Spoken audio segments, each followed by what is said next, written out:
कांग्रेस के प्रदेश अध्यक्ष नाना पटोले आज बीड़ जिले के दौरे पर। इस दौरान उन्होंने बीड़ जिले के रुई गांव में सूखा प्रभावित इलाके का निरीक्षण किया। रुई गांव रेशम उत्पादन के लिए प्रसिद्ध है।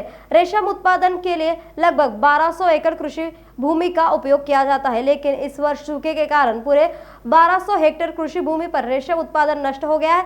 इससे रेशम उत्पादक किसान बड़ी मुश्किल में है। रेशम उत्पादन के कारण इस गांव में करोड़ों रुपए का कारोबार होता है, लेकिन इस साल के सूखे का असर रेशम उत्पादन पर पड़ा है। इसी बीच बांध का निरीक्षण करने पहुंचे कांग्रेस प्रदेश अध्यक्ष नाना पटोले ने किसान के खेत से राज्य के मुख्यमंत्री और कृषि मंत्री को फोन किया, लेकिन दोनों के ही फोन नहीं मिल रहे थे। नाना पटोले ने कहा है कि जब किसान संकट में है तब मंत्री नॉट रीचेबल है। बीजेपी के नेतृत्व वाली सरकार इन किसानों को दबाने का काम कर रही है। कांग्रेस की भूमिका किसानों को न्याय दिलाना है। यह सरकार किसानों की उपेक्षा कर रही है। मुख्यमंत्री और गृह मंत्री को इस्तीफा दे देना चाहिए। नुकसान तर अतोनात झालेलं आहे, पण झोपे गेलेलं सरकार केव्हा जागं होईल ही चिंता माझ्या मनात या सगळ्या दुःख पाहून शेतकऱ्यांचं गावकऱ्यांचं त्याच्यामध्ये मला जाणवायला लागलेलं आहे। मी आता मोसंबी शेतकऱ्यांच्या शेत्या पाहून आलो, त्या सगळ्या वाढल्यात। तुतीची शेती जिथं मोठ्या प्रमाणात रेशीम उद्योगाचं काम या रुई काजळवाडीमध्ये केलं जाते, त्या याच्यामध्ये सुद्धा सरकारचं दुर्लक्ष आहे। पिण्याचा पाण्याचा घोळ मोठ्या प्रमाणात निर्माण केलेला आहे आणि ही जी सगळी परिस्थिती भयावह आहे। जे काही शेतकऱ्यांनी मला इथं सांगितलं ती तर अजून भयावह आहे। याला शेतीचा दर्जा मिळालेला नाही। या पिकाला हे पीक सातबाऱ्यावर नोंद केलं जात नाही। आखरी शेतकऱ्यांनी याला ज्या पद्धतीनं एक उद्योगाच्या रूपाने आणि प्रामाणिक शेती करण्यासाठी त्यांनी हा जो प्रयत्न केला, ज्या गावात लोक हमालीला दुसरीकडे जायचे तिथं लोकांना बाहेरच्या लोकांना रोजगार द्यायची व्यवस्था निर्माण केली, तर सरकारने याला प्राधान्य द्यायला पाहिजे। आणि हे नगदी पीक आहे, अशा याच्यामध्ये सरकारने शेतकऱ्यांना प्रोत्साहन द्यायला पाहिजे। तर उलटं सरकारने यांना दाबण्याचा प्रयत्न करत असेल तर ही खऱ्या अर्थानं एक प्रकारची शेतकऱ्याची चेष्टा करण्याचं पाप भाजप प्रणित सरकार महाराष्ट्रात करताना पाहतो आहे। आणि हे दुःख मोठं आहे, कारण की करोड रुपयाचं पीक आज वाया जाते आहे। त्याचं शासनाचंही जे महसूल शासनाला यायचं तेही थांबणार आहे आणि त्याच्यामुळे ही जी काही परिस्थिती आहे भयावह आहे। मी आज आता इथून दौऱ्यावरून गेल्यानंतर कमिशनरशी पण आम्ही विभागीय आयुक्ताशी आम्ही चर्चा करणार आहोत आणि राज्याच्या मुख्यमंत्र्यांशी चर्चा करणार आहोत। आणि जमलं तर मी मुख्यमंत्र्यांनाही मगापासून फोन लावण्याचा प्रयत्न करतो आहे, पालकमंत्र्यांना फोन लावण्याचा प्रयत्न करतो आहे। हे नॉट रिचेबल येतात आहेत, कृषी मंत्री पण आहेत, नॉट रिचेबल येतात आहेत। इथले पालकमंत्री जे असतील त्यांनाही फोन लावतो आहे मी। संभाजीनगरचे पालकमंत्र्याला फोन लावतो, तेही नॉट रिचेबल। मुख्यमंत्री पण नॉट रिचेबल।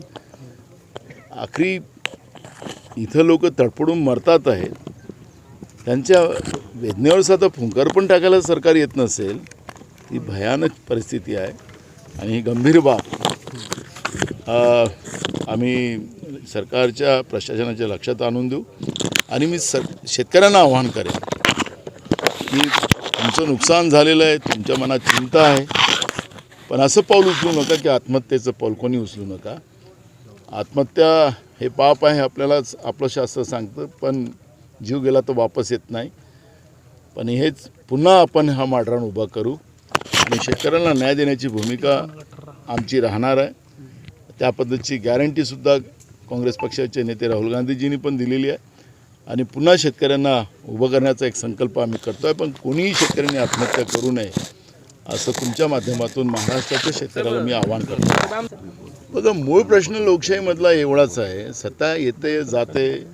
काँग्रेस पण गेले 60 वर्ष या देशाच्या सत्तेमध्ये होतं, हारणं जिंकणं चालत राहतं। पण ज्या विश्वासाने लोक सत्तेवर आपल्याला बसवतात त्या विश्वासाचं फलित करणं आणि लोकांच्या दुःखात धावून जाणं हा सगळ्यात महत्त्वाचा भाग आहे।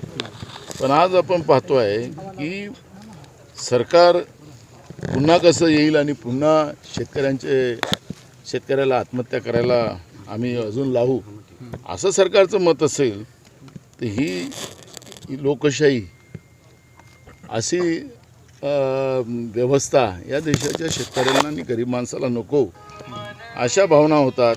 आज मतदानाचा टक्का कमी होण्यामध्ये जो काही आपण परिणाम पाहतोय त्याच्यातला लोकशाहीवर जनतेचा अविश्वास हाही त्या ठिकाणी होऊ शकतो. मतदानाचं प्रमाण कमी होणं हे सुद्धा जे आपल्याला जाणवतं त्याची कारणं ही पण राहू शकतात. महाराष्ट्रामध्ये कायदा सुव्यवस्थाच राहिलेला नाही. मुंबईसारख्या शहरात जिथं सरकार राहते, पुण्यासारख्या शहरामध्ये सरकार राहते, त्या ठिकाणी सुद्धा कायदा सुव्यवस्था साबित नसेल तर पुण्याच्या ग्रामीण भागात काय अवस्था असेल, महाराष्ट्राच्या अनेक शहरात अनेक ग्रामीण भागामध्ये काय अवस्था असेल. श्रीमंत गर्भश्रीमंत लोकांसाठीच ही लोकशाही आहे आणि सामान्य माणूस त्यांच्या गाडीखाली दाबला गेला आणि त्याचा मृत्यू झाला तरी त्याची काळजी नाही, पण गर्भश्रीमंताच्या पोराला पिझ्झा बर्गर चारायचा, त्याला निबंध लिहायला लावायचं, अशा पद्धतीची परिस्थिती आहे.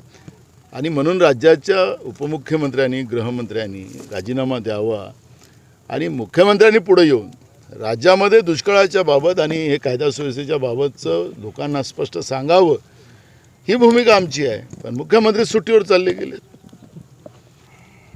आणि मंत्री विदेशात चालले गेले. ही परिस्थिती महाराष्ट्रात आहे. थँक्यू. नागपुर समय, गली से दिल्ली तक।